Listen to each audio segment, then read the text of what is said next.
अपने पराए। घर की लड़ाइयाँ कितनी भी हो, लेकिन ये भी सच है कि किसी पर कोई आपत्ति हो तो अपना ही परिवार साथ देता है। भैया, मेरे पीछे पुलिस लगी है, प्लीज मुझे बचा लो।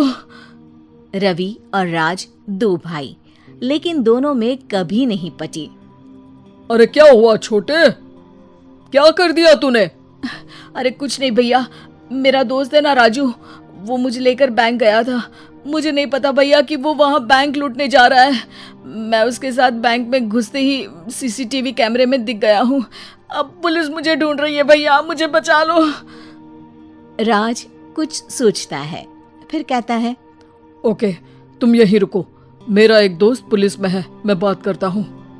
तभी वहाँ रवि की बीवी राज की बीवी के साथ आ जाती है।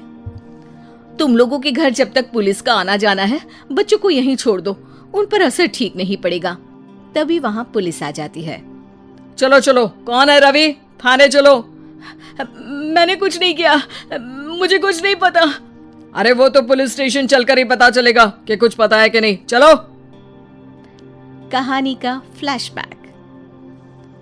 भैया, मुझे मेरे मकान में हक चाहिए ही चाहिए। अरे लेकिन छोटे, अभी मेरे बच्चों पर काफी खर्चा है, तेरी भाभी की भी तबीयत ठीक नहीं रहती, बजट बिल्कुल नहीं है कि मैं अलग होकर रहूं।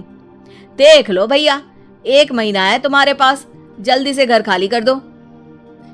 अरे कैसी बात कर रहे हैं भैया, मेरे शरीर में अभी इतनी हिम्मत भी नहीं कि घर को खाली करे। तो क्यों अपना पोषण बेचा भाभी? अरे तुम तो जानती हो, पिताजी की बीमारी के कारण उन्हें हमारी जरूरत थी, कैसे आते पैसे।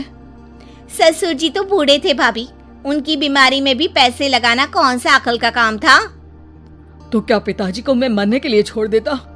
अरे रवि, तू तो समझ, पापा को हमारी जरूरत थी, उन्होंने हमारे लिए हर वो काम किया जिससे हमें खुशी मिले। बैक टू रवि जो जेल में बैठा है। ये मैंने क्या कर दिया था? मैं ना पिता का हुआ ना ही भैया का, मेरे साथ जो हो रहा है ठीक ही हो रहा है।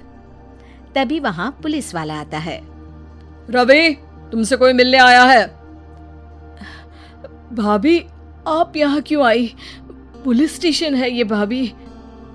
भैया, आपकी जगह मेरा भाई होता तो क्या मैं नहीं आती?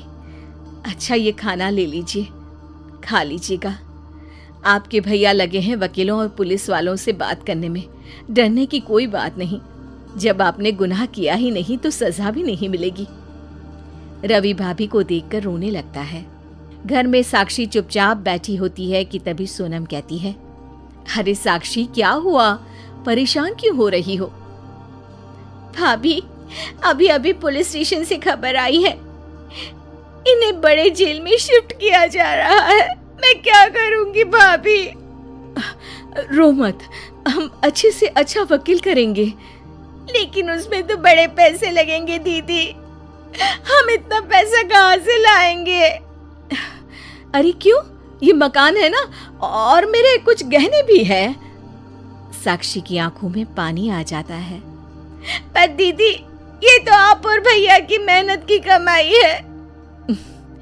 पापा के बाद भी तो हम लोगों का सब खत्म हो गया था, पापा को तो बचा नहीं पाए, लेकिन भैया को जरूर बचा लेंगे, और भगवान चाहेंगे ना तो दोनों भाई मिलकर इससे भी बड़ा मकान खड़ा कर लेंगे। साक्षी।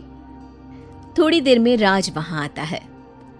सोनम सही कह रही है साक्षी, पैसों की कमी के कारण किसी भी बेगुनाह को सजा नहीं मिलती। राज एक अच्छा सा वकील करता है। सोनम और साक्षी बचाए पैसे और अपने गहनों को बेचकर रवि का केस लड़ते हैं और जल्द ही रवि जेल से बाहर आ जाता है।